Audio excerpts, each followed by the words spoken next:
Shalom, shalom à tous. Nous voilà aujourd'hui pour ce 10e jour de programme. Aujourd'hui, nous allons parler de chant de victoire. Nous allons parler de chant de victoire.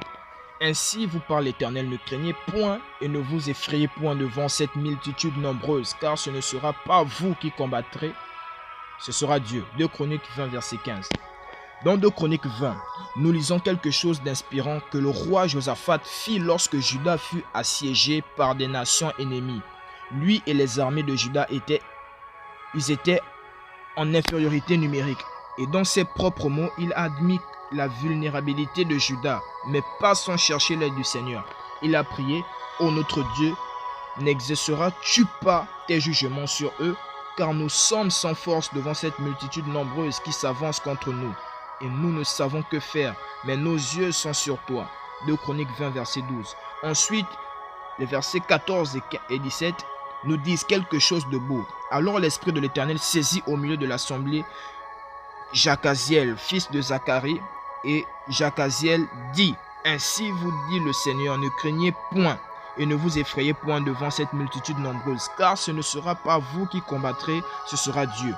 Vous n'aurez point à combattre en cette affaire. Présentez-vous, tenez-vous là, et vous verrez la délivrance que l'Éternel vous accordera.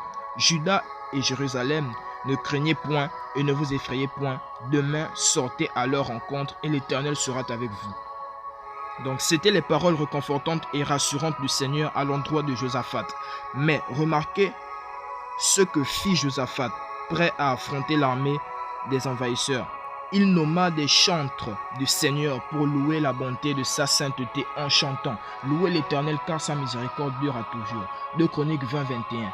C'était une chanson de victoire. Pendant qu'il continuait à chanter et à marcher vers le camp de l'ennemi, la Bible déclare « Au moment où l'on commençait les chants et les louanges, l'Éternel plaça une embuscade contre les fils d'Ammon et de Moab, et ceux de la montagne de Séhir qui étaient venus contre Juda, ils furent battus. » 2 Chroniques 20, 22 nous le dit. Donc quand l'armée de Juda s'avança derrière les chantres, tous leurs agresseurs périrent en s'anéantissant les uns les autres.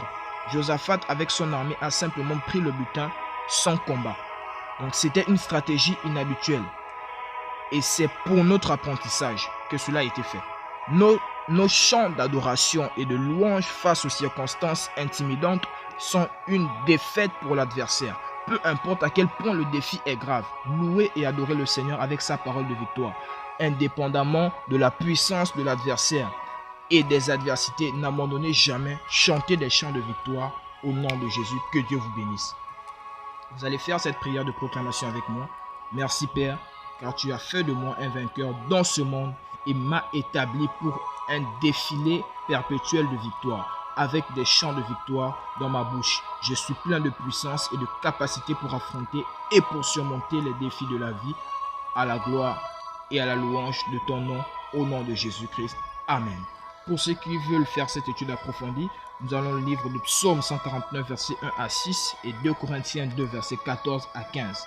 Pour ceux qui aident la lecture de la Bible en un an, Romains 12, versets 1 à 16 et Psaume 85, verset 88. Et en 2 ans, Philippiens 1, verset 15 à 22 et Ésaïe 61. Shalom à tous, que Dieu vous bénisse.